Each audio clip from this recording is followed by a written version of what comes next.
আমি আমার বাবার পেনশনের কিছু টাকাও হারিয়েছিলাম।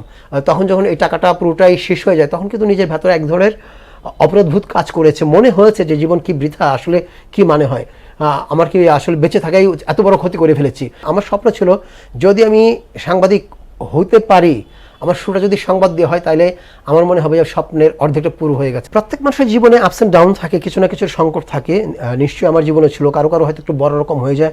জীবন কিন্তু আসলে আনসার্টেন, আমরা জীবনে একটাই সুযোগ আসে এরকম না, নানা ধরনের সুযোগ আসে। এই কঠিনের প্রতি আমার একটু বেশি ভালোবাসা আছে, কঠিনের প্রতি আমার একটা আগ্রহ আছে। এমনি ব্যক্তি জীবনে আমি একটু রোমাঞ্চপ্রিয় মানুষ, এখানে যদি আমি একটু পরিশ্রম করি, আমি যদি একটু আমার জ্ঞান ভাণ্ডারকে রিচ করি এবং সবসময় একটু আপডেট থাকার চেষ্টা করি, আমি মনে করেছি যে তাহলে অন্যদের চেয়ে আমার এগিয়ে থাকার সুযোগ থাকবে, এবং বাস্তব জীবনে আমি সেটাই দেখেছি। দেশের নাম্বার 1 ট্রেডিং অ্যাপ নিফটি ফার্স্টে পাচ্ছেন ট্রেডিং এর সব সুবিধা, dual exchange access, company analysis, portfolio তৈরি করা সহ আরও অনেক ইউনিক ফিচারের সাথে ট্রেড করতে ডাউনলোড করুন এক্ষুনি।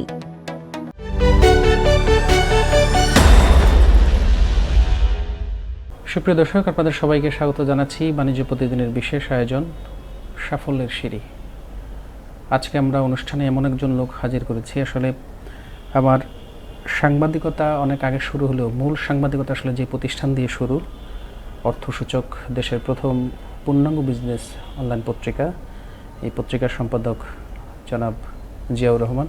আজকের অনুষ্ঠানে আপনাকে স্বাগত জানাচ্ছি। ধন্যবাদ।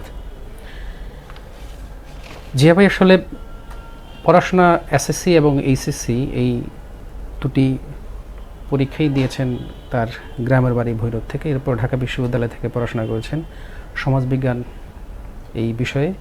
এরপর সাংবাদিকতা শুরু করেছে আসলে দেশের প্রাচীনতম যেই পত্রিকা সংবাদ, সংবাদের পরে যুগান্তর, যুগান্তরের পরে সমকাল, সমকালের পরে সর্বশেষ সকালের খবরের বিজনেস এডিটর হিসেবে দায়িত্ব পালন করেছেন।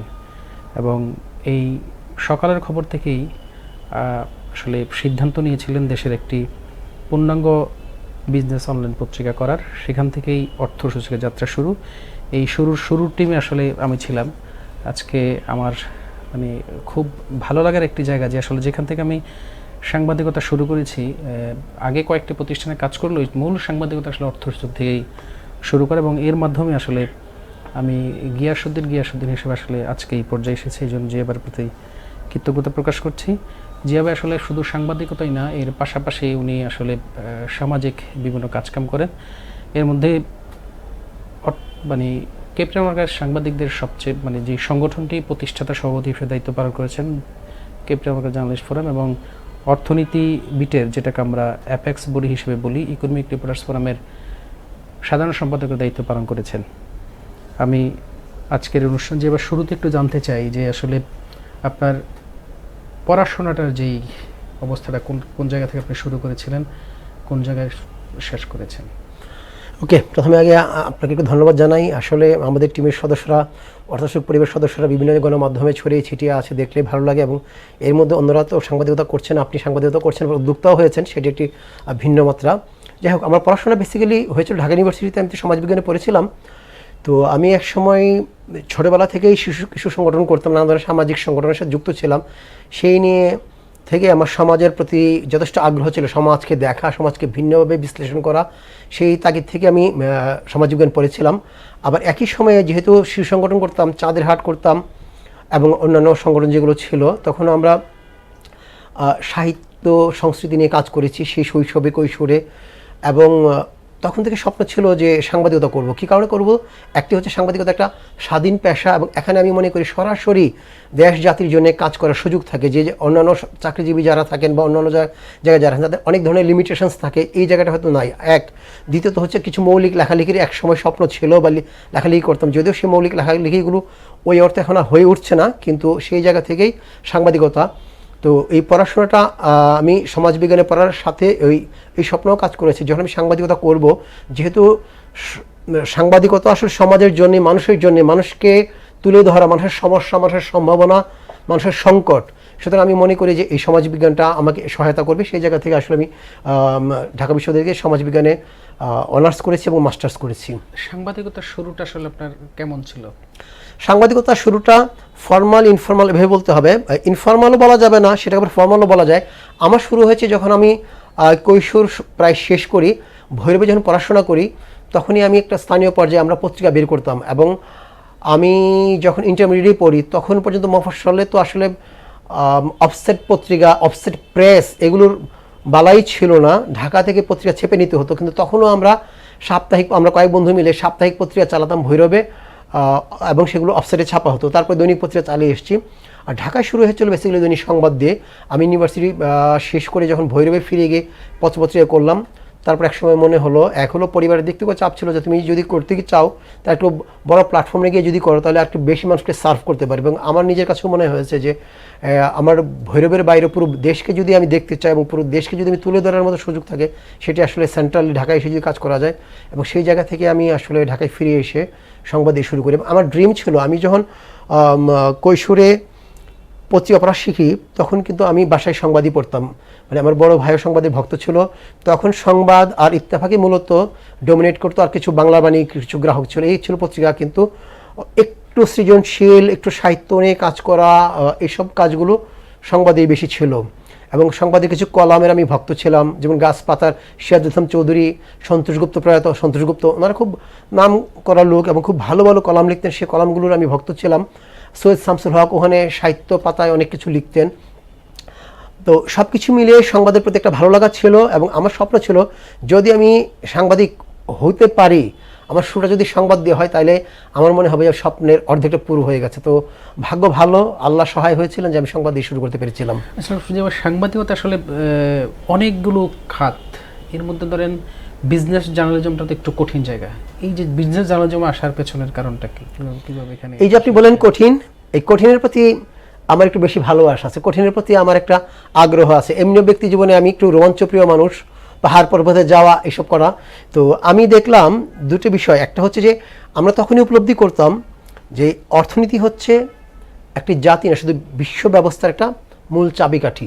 একটা সময় একটি দেশ আরেকটি দেশকে দখল করে হয়তো ওখানে আধিপত্য কায়েম করতো, কিন্তু এখন কিন্তু বদলে গেছে। এখন কিন্তু ওই উপনিবেশিকতা ওইরকম নয়, এখন কিন্তু উপনিবেশিকতা হচ্ছে সংস্কৃতি দিয়ে, অর্থনীতি দিয়ে, কে অর্থনীতির মাধ্যমে কোন দেশকে দাবিয়ে রাখতে পারবে তার কর্তৃত্ব। আপনি দেখেন একসময় চীনকে কেউ পুষতো না হয়তো, সেই চীন এখন কিন্তু বিশ্বের বা আমেরিকার পরের পর শক্তি হয়ে গেছে চীন, এবং সামনে হয়তো আমেরিকাকে টপকে যেতে পারে তার জিডিপি টিডিপি। এবং সেই কারণে এখন রাশিয়াকে বাদ দিয়ে অন্য সবাইকে বাদ দিয়ে আমেরিকা কিন্তু প্রধানতম শত্রু মনে করছে, প্রতিদ্বন্দ্বী মনে করছে চীনকে। কারণ কি, তার অর্থনৈতিক শক্তির কারণে। তো সুতরাং আমরাও মনে করতাম যে আমাদের দেশকে যদি এগিয়ে নিয়ে যেতে হয় তাহলে অর্থনৈতিক জায়গাগুলোকে প্রমোট করতে হবে, এইগুলো মানুষের সাথে পরিচিত করা হবে, মানুষের সাথে একটা লিঙ্ক আপ তৈরি করতে হবে। এবং অর্থনীতির যে গণতন্ত্রায়ন, সেই জায়গাগুলো মানুষ যদি বুঝতে পারে যে অর্থনীতিতে আমার এইভাবে অংশগ্রহণটা দরকার এবং অর্থনীতির এই কাজগুলো ভালোভাবে হলে আমি সফল পাবো, পুরো জাতি পাবে, জাতির একজন হিসাবে আমি পাবো।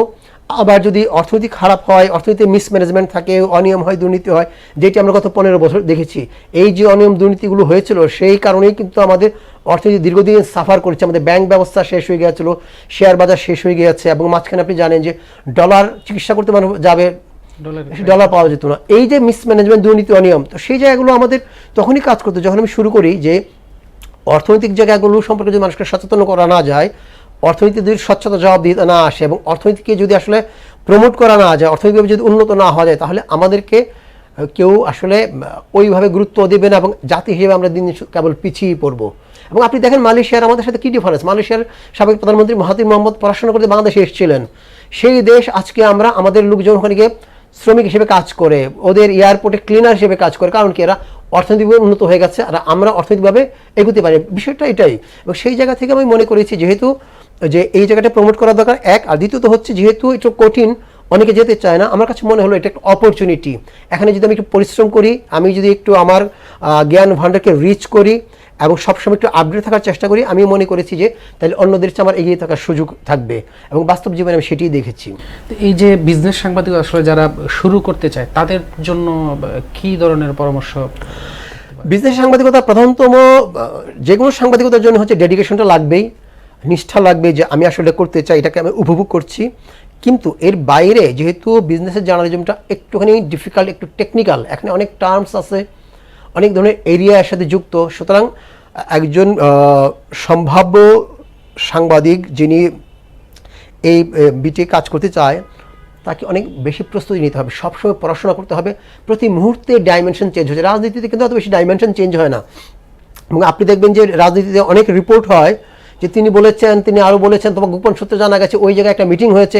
এই যে জানা গেছে, শোনা গেছে, বোঝা গেছে, এই দিয়ে কিন্তু বিজনেস জার্নালিজম হয় না। এখানে ডেটা লাগে, তথ্য লাগে, উপাত্ত লাগে, এবং সেই উপাত্তগুলো বিশ্লেষণ করতে হয় যে এই তথ্য উপাত্ত পরিসংখ্যান কীভাবে আপনার আমার জীবনকে, দেশের অর্থনীতিকে, দেশের মানুষকে প্রভাবিত করছে সেটা বোঝানোর দৃশ্যকল্প। এবং যেহেতু আমাদের পাঠকও আসলে ওইভাবে টেকনিক্যালি হয়তো অর্থনীতি সম্পর্কে এত জ্ঞান রাখেন না, তাহলে তার পাঠযোগ্য, বোধযোগ্য করে কিন্তু তথ্যগুলো পরিবেশন করতে হয়। আমি যখন পরিবেশন করব, আগে আমাকে আত্মস্থ করতে হবে, বুঝতে হবে। আমি নিজে যখন বুঝতে পারবো তখন কিন্তু আমি পাঠককে সহজে বোঝাতে পারবো।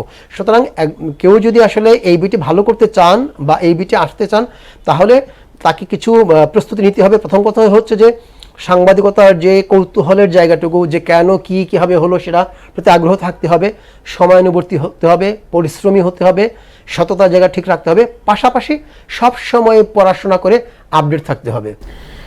এই যে আপনি আসলে দীর্ঘ সময় সাংবাদিকতা প্লাস হচ্ছে নিজে উদ্যোক্তা হওয়া, এর পেছনে আসলে আপনার কি এমন কোনো সময় আসছে যেই সময় আসলে নিজেকে মনে হয়েছে যে আমার দিয়ে আসলে জীবনে কিছু হবে না, আসলে বিকল্প কিছু চিন্তা করতে হবে?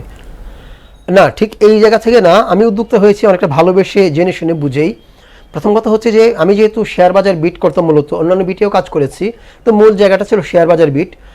এবং শেয়ার বাজার বিটে যারা ইনভেস্টর কিংবা ইন্টারমিডিয়েট প্রতিষ্ঠানে চাকরি করেন, কাজ করেন, তাদের কাছে কিছু তথ্যের গুরুত্ব থাকে, যে তথ্যগুলো আসলে আমরা যাদেরকে মূল ধারার বড় পত্রিকা বলি, কথা যদি আমি প্রথম আলো বলি, ইত্তেফাক বলি, যুগান্তর সমকাল বলি, তাদেরকে যেহেতু পুরো জাতির অর্থনীতির পাশাপাশি বিনোদন, খেলা, রাজনীতি, অনেক কিছু কভার করতে হয়, অপরাধ, সুতরাং তাদের ওই সব জায়গায় অনেক বেশি ফোকাস থাকে। কারণ কি, একটা অপরাধের নিউজ, একটা বিনোদনের নিউজ সর্বশ্রেণীর মানুষই পড়ে। একজন গৃহিণীও যেমন পড়েন, ছাত্র পড়েন, বৃদ্ধ উনিও কিন্তু পড়েন। কিন্তু বিজনেসের নিউজগুলো, অর্থনীতির নিউজগুলো সাধারণত অর্থনীতির সাথে যারা যুক্ত না, বা শেয়ার বাজারের নিউজগুলো যারা ওখানে যুক্ত না, তারা আগ্রহী হন না পড়তে। এই যেহেতু পাঠকের বেসটা কম, সেই কারণে কিন্তু বড় পত্রিকাগুলো এই নিউজগুলোকে অনেক সময় উপেক্ষা করতো। কিন্তু যারা এই সেগমেন্টের সাথে যুক্ত আছেন, পুঁজিবাজারের সাথে নানা ফর্মে যুক্ত আছেন, তাদের কাছে কিন্তু এই তথ্যগুলো অনেক বেশি গুরুত্বপূর্ণ। আমি যখন কাজ করতে যেতাম, তখনই আসলে অনেক স্টেক হোল্ডার বলতো যে আচ্ছা ভাই, আপনার পত্রিকায় তো এই নিউজটা দিতে পারতেন, ভাই ওই পত্রিকায় আমি খুঁজলাম, এই নিউজটা আসে না। তখন মনে হলো যে এই জায়গায় একটা ঘাটতি আছে। এক, যেহেতু নির্ভরযোগ্য তথ্যগুলো আসে না এবং নির্ভরযোগ্য সোর্স থেকে তথ্যগুলো পাওয়া যায় না, তার ফলে হয় কি, অনেক সময় গুজব, অপতথ্য, ভুল তথ্য সেগুলো অন্যদের মধ্যে ছড়িয়ে যায় এবং সেখানে মানুষ বিভ্রান্ত হয়, ক্ষতিগ্রস্ত হয়। আমার কাছে মনে হয়েছিল যে তাহলে এক কাজ করা যেতে পারে, যে নিজে যদি চাকরি ছেড়ে যদি উদ্যোক্তা হই, একটা স্বাধীন সত্তা নিয়ে কাজ করতে পারি, তাহলে দুটো লাভ হবে। একটি লাভ হচ্ছে যে আমি জ্ঞানত ভুল না করে সর্বোচ্চ চেষ্টা করে আমি সঠিক তথ্যটা আমাদের স্টেক হোল্ডারদের কাছে পৌঁছে দেবো, পাঠকের কাছে পৌঁছে দেবো, তাহলে তারা উপকৃত হবেন। দ্বিতীয়ত হচ্ছে, যেহেতু আমার স্বাধীন প্রতিষ্ঠান, আমার মতো করে আমি ডিজাইন করতে পারবো কখন কি দেবো, কখন কি দেবো না। এবং আমাকে যে কখনো কখনো, এটা তো বাংলাদেশের বাস্তবতা, বড় বড় পত্রিকাগুলোর একটা বড় অংশই হচ্ছে কর্পোরেট জগতের লোকজন, স্পন্সর। তাদের নানা এজেন্ডা থাকে, তাদের স্বার্থ থাকে, স্বার্থের সংঘাত থাকে, এবং সেই ক্ষেত্রে অনেক নিউজ কিন্তু ওই জায়গায় নানা ধরনের কাটছাটের মধ্যে পড়ে যায়, নানা ধরনের লিমিটেশনের মধ্যে পড়ে যায়। তো আমার কাছে মনে হয়েছে যদি নিজে একটা প্রতিষ্ঠান করতে পারি, তাহলে সুবিধা হবে যে এই লিমিটেশনসগুলো কাটিয়ে উঠতে পারবো। পাশাপাশি আরও বেশি কন্ট্রিবিউট করার সুযোগ থাকবে, যে বিজনেসের এরিয়ায় যেহেতু এখনও সংবাদকর্মীর সংখ্যা কম, অথচ বিজনেসটা আমাদের অনেক বড় হচ্ছে, এবং আমাদের মিডিয়া তো একসময় হঠাৎ করে অনেক চাহিদা তৈরি হবে বিজনেস জার্নালিজমের, তখন দেখা যাবে আসলে এই পর্যাপ্ত পরিমাণ জনবল নাই, দক্ষ মানব সম্পদ নাই। আমার কাছে মনে হয়েছে যে যদি একটা প্রতিষ্ঠান করি, সেখানে আসলে আমরা একটা মানব সম্পদ তৈরি করতে পারবো। এবং আপনারা এখন মোটামুটি দেখেন যে প্রথম আলো, ডেইলি স্টার থেকে শুরু করে নানা ধরনের, এবং আপনাদের পত্রিকা আপনি নিজেও বললেন যে সকল জায়গায় একজন দুজন করে রিপোর্টার কিংবা ডেস্কে আছেন, যারা একসময় হাতে খড়ি হয়েছিল অর্থসূচকের মাধ্যমে। তো সেটি একটা, তখনই আমার মনে হতো যে এরকম যদি কিছু করা যায়, সেটিও একটা তৃপ্তির কাজ হবে। প্রত্যেক মানুষের জীবনে কিছু তৃপ্তির জায়গা থাকে। আমি একা বড় হলাম, সেটাই মূল বড় তৃপ্তি না, কিন্তু আমি সমস্ত কন্ট্রিবিউট করতে পারলাম নানা ফরম্যাট। আরও একটা ছেলে পাশ করে বের হয়ে কোথায় সিবি দিতে ক্লান্ত হবে, এই জায়গায় যে একটা ছেলে আমার এখানে এসে তৈরি হয়ে আবার একজন ভালো রিপোর্টার হতে পারে, তাহলে সেটাও নিজের কাছে মনে হবে একটা প্রাপ্তি। তার তো আসলে একটা অ্যাম্বাসাডারের মতো হয়ে যায়। তো সেটা একটা ছিল, লক্ষ্য ছিল, এবং সেই জায়গা থেকে আমি করেছি, এবং আমি মনে করি যে আমার সিদ্ধান্তটা সঠিকই ছিল। আমি একটু এবার জানতে চাই, আসলে আপনি যে এই যে দীর্ঘ সময় আপনার, আসলে অনেক সময় পড়াশোনা করতে গিয়ে অন্য ধরনের ক্লান্তি আসে, বা পড়াশোনার ফাঁকে চাকরি না পাওয়ার অন্য ধরনের বেদনা, যে আমি আসলে এই জীবনটা আমার রেখে কি হবে, যে ভবিষ্যতের জন্য আসলে ভবিষ্যৎটা অন্ধকার, এরকম আসলে আপনার জীবনে কি এরকম কোনো ঘটনা ঘটেছে যে যেটার কারণে আপনাকে ওইখান থেকে নিজেকে আবার তৈরি করেছেন যে না আমি আসলে এই দেশের জন্য জাতির জন্য কিছু দেওয়া উচিত, সেটার জন্য নিজেকে আবার ওইভাবে তৈরি করেছেন? আচ্ছা, প্রত্যেক মানুষের জীবনে আপস অ্যান্ড ডাউন থাকে, কিছু না কিছু সংকট থাকে। নিশ্চয়ই আমার জীবনে ছিল, কারো কারো হয়তো একটু বড় রকম হয়ে যায়, আমার হয়তো এত বড় না হলেও কিন্তু দু তিনটা ঘটনা তো আমার ঘটেছে। যেমন প্রথম কথা হলো যে আমিও কিন্তু আমি যখন সাংবাদিকতা শুরু করি তার আগে যখন স্টুডেন্ট, তখন কিন্তু আমার একটা কৌতূহল ছিল শেয়ার বাজার নিয়ে, এবং কৌতূহল ছিল আমার বড় ভাইয়ের নিজেরও কৌতূহল ছিল, আমরা এই নিয়ে আলোচনা করতাম। এবং ওই সময় কিন্তু এই মার্কেটে একসময় কিছু বিনিয়োগও ছিল। এবং 2010 সালে যখন 1996 সালে যখন বাজারে একটা কারসাজি হয়, সেই কারসাজির সময় আমি আমার বাবার পেনশনের কিছু টাকাও হারিয়েছিলাম। এবং যেহেতু আমরা মধ্যবিত্ত পরিবার, এবং এই পেনশনের টাকা দিয়ে হয়তো স্বপ্ন থাকে কি হয়তো একটা আমরা তখন টিনের ঘরে থাকি, হয়তো একটা বিল্ডিং করবে বা অন্য কিছু করবে। তখন যখন এই টাকাটা পুরোটাই শেষ হয়ে যায়, তখন কিন্তু নিজের ভেতরে এক ধরনের অপরাধবোধ কাজ করেছে, মনে হয়েছে যে জীবন কি বৃথা, আসলে কি মানে হয়, আমার কি আসলে বেঁচে থাকাই এত বড় ক্ষতি করে ফেলেছি। কিন্তু আবার আমি আমার নিজেকে বোঝাতে সক্ষম হয়েছি যে এই যে দিনের পর দিন যে আমি যদি আসলে আমার বেঁচে না থাকা মানে কি সুইসাইড কর, বিষয়গুলো এরকম হয়। তো আমি যদি সেটা করি তাহলে কি হবে, সমস্যার সমাধান সেটা তো হবে না, টাকা তো যা যা চলে গেছে, বরং আমি যে নাই সেটি পরিবারের জন্য আরো বড় একটি আঘাত হতে পারে। তৃতীয়ত হচ্ছে আমি বরং যদি নিজেকে যোগ্য করে কখনো প্রতিষ্ঠিত হতে পারি, তাহলে এই যে ক্ষতিটা আমি করলাম সেই ক্ষতিটা নানাভাবে পুষিয়ে দেওয়ার সুযোগ থাকতে পারে। তো সেই জায়গা থেকে আমি আবার ওভাবে নিজে ঘুরে দাঁড়িয়েছি। আবার যখন প্রতিষ্ঠান করেছি, যেহেতু আসলে কোনো কর্পোরেট স্পন্সর নেইনি নানা সময়, এবং শুরু থেকেই তো আসলে টানাপোড়েনের মধ্য দিয়ে চালাতে হয়েছে। কর্পোরেট স্পন্সর ছাড়া এই দেশে তো আসলে মিডিয়া চালানো খুবই কঠিন, এবং বেশিরভাগ মিডিয়াতে কিছু ভর্তুকিও দিতে হয়। কখনো কখনো এরকম হয়েছে খুব কঠিন সময় যে আসলে এই মাসের প্রায় শেষ, বেতন দিতে হবে, কিংবা বেতনের ডেট পার হয়ে যাচ্ছে, ঈদ চলে এসছে, বোনাস দিতে পারছি না।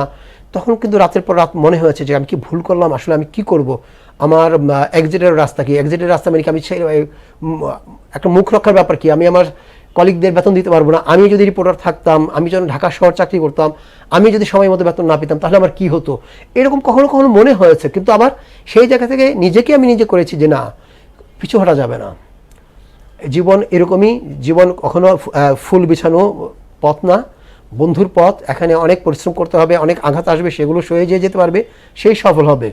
তো সুতরাং আমি বিশ্বাস করি যে পরিশ্রম করলে, লেগে থাকলে সেটা হয়তো হবে, হয় একটু আগে হবে, না একটু পরে হবে। তো আমি মনে করি প্রত্যেকের জীবনে যদি এরকম, বিশেষ করে আপনি এই প্রসঙ্গটা তুলেছেন, খুব ভালো হয়েছে।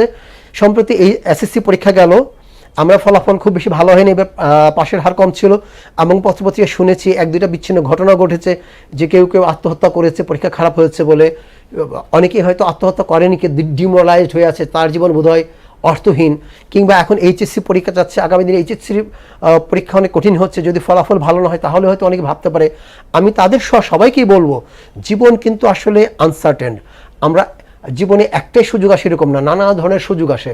আপনি বিশ্বের বড় বড় ব্যবসায়ী যদি বলেন, বড় বড় কবি সাহিত্যিক বলেন, তাদের একটা বড় অংশের কিন্তু ব্যাকগ্রাউন্ডে দেখবেন শিক্ষাগত দিক থেকে এত বড় যোগ্য না। আপনি জ্যাকমা চাকরি খুঁজে পেত না, সে জ্যাকমা আলিবাবার এখন বিশ্বের অন্যতম ধনী। আপনি অনেক বড় বড় কোম্পানির, যদি পশ্চিমা কোম্পানির সিওদের দেখবেন ইউনিভার্সিটিতে ড্রপ আউট করেছে, ভাল লাগে নাই, চলে এসছে, সে টেকনোলজিতে কাজ করতে করতে বিশাল জায়ান্ট কোম্পানির মালিক হয়েছে। আপনি নজরুলের কথা যদি বলেন, নজরুল তো হোটেলে রুটি বেলতো, তাই না, একটা রুটি তৈরি করতো, পড়াশোনা তো বেশি ছিল না, কিন্তু হয়েছে। সুতরাং আপনার প্রত্যেকটা মানুষকে চেষ্টা করতে হবে আত্মবিশ্বাস রেখে যে তার ভেতরে আসলে কি কোয়ালিটি আছে, সেই কোয়ালিটিটাকে, যোগ্যতাটাকে কাজে লাগিয়ে সর্বোচ্চ রকম, তাহলে সে অ্যাচিভমেন্টের দিকে যেতে হবে। এবং আমি বিশ্বাস করি একটু আগে পরে সে অ্যাচিভমেন্টে আসবে, কিন্তু এটা একটা রাতারাতি আসবে। কারো ক্ষেত্রে হয়তো ভাগ্য সহায় হলে একটু আগে আসতে পারে, কারো ক্ষেত্রে হয়তো একটু পরে আসতে পারে। কিন্তু কেউ যদি আত্মবিশ্বাস রাখে, টানা পরিশ্রম করতে থাকে, এবং সাথে নিশ্চয়ই কিছু বুদ্ধিমত্তা রাখতে হবে, পরিকল্পনা করতে হবে, আমি মনে করি সেটা সাফল্য আসবেই। যে এই প্রোগ্রামটা আসলে আমার করার উদ্দেশ্য, একটা অন্যতম উদ্দেশ্য হলো যে আগামী দিনে যারা আসলে বাংলাদেশকে নেতৃত্ব দিবে তাদেরকে একটা মেসেজ দেওয়া যে জীবনটা আসলে কোনো জায়গায় থেমে থাকে না। এই নতুনদের জন্য আপনার যদি একটু বলতেন যে ফুল মেসেজটাকে আসলে কিভাবে সেটা তারা নিজেদেরকে তৈরি করতে পারে। অবশ্যই নিজেদেরকে তৈরি করতে হবে, ইতিবাচক মন মানসিকতা রাখতে হবে, জীবনটা সুন্দর, আল্লাহ আমাদেরকে পাঠিয়েছেন পৃথিবীতে অনেক যোগ্যতা দিয়ে, অনেক যোগ্যতার কথা আমরা নিজেরা হয়তো উপলব্ধিও করতে পারি না। এবং আমাদের মনে রাখতে হবে যে পৃথিবীর অন্যান্য অসংখ্য বড় ছোট প্রাণী আছে, তাদের প্রাণীর চেয়ে আমরা শ্রেষ্ঠ, কারণ আমাদের বুদ্ধি আছে, আমাদের শারীরিক সক্ষমতা আছে অন্যরকম। সুতরাং আমাদের এই বুদ্ধিমত্তা, আমাদের মেধা, আমাদের শারীরিক যে শ্রেষ্ঠত্ব, আমাদের শারীরিক যে গঠন কাঠামোর জন্য যে আমরা কিছু বাড়তি সুবিধা অন্যান্য প্রাণীর চেয়ে পাই, সব কিছু মিলিয়ে আমাদেরকে কাজ করতে হবে। একদিকে আমার জন্য কাজ করতে হবে, পাশাপাশি আমাদের মানুষের জন্য কাজ করতে হবে। কারণ মানুষের জন্য যে কাজ করি, দেশের জন্য যে কাজ করি, সব কিছু মিলে যদি দেশ ভালো থাকে, আমি নিজেও ভালো থাকবো। আর একা যদি ভালো থাকার চেষ্টা করি, কখনো ভাবি সেটা আসলে ওই অর্থে ভালো থাকা হয়ে উঠবে না। কিন্তু এই যে ভালো থাকা, ভালো করার জন্য আমাদেরকে নিয়মিত পরিশ্রম করতে হবে, পড়াশোনা করতে হবে, ঠিক আছে, জ্ঞান অর্জনের জায়গা থাকতে হবে, আমাদেরকে সোসাইটিকে অ্যাকোমোডেট করতে হবে, সোসাইটি থেকে আমরা বিচ্ছিন্ন হয়ে না যাই এবং আশা যেন কখনো না হারাই। মানুষের উপরে আশা হারানো যাবে না, সৃষ্টিকর্তার উপরও আশা হারানো যাবে না, এবং দেশের উপরেও আশা হারানো যাবে না। আমি তো মনে করি যে অনেক ঘাত প্রতিঘাতের মধ্য দিয়েও তো আপনি দেখেন কত বড় বড় দুর্বিপাক গেছে আমাদের দেশের, কিন্তু দেশ কিন্তু এখনও এগুচ্ছে। আমরা মাঝখানে মনে হচ্ছিল যে আমাদের অর্থনীতি বোধহয় শেষ, এই দেশে বোধহয় আর কিচ্ছু হবে না, এই 2 বছর আগের ঘটনা, তাই না?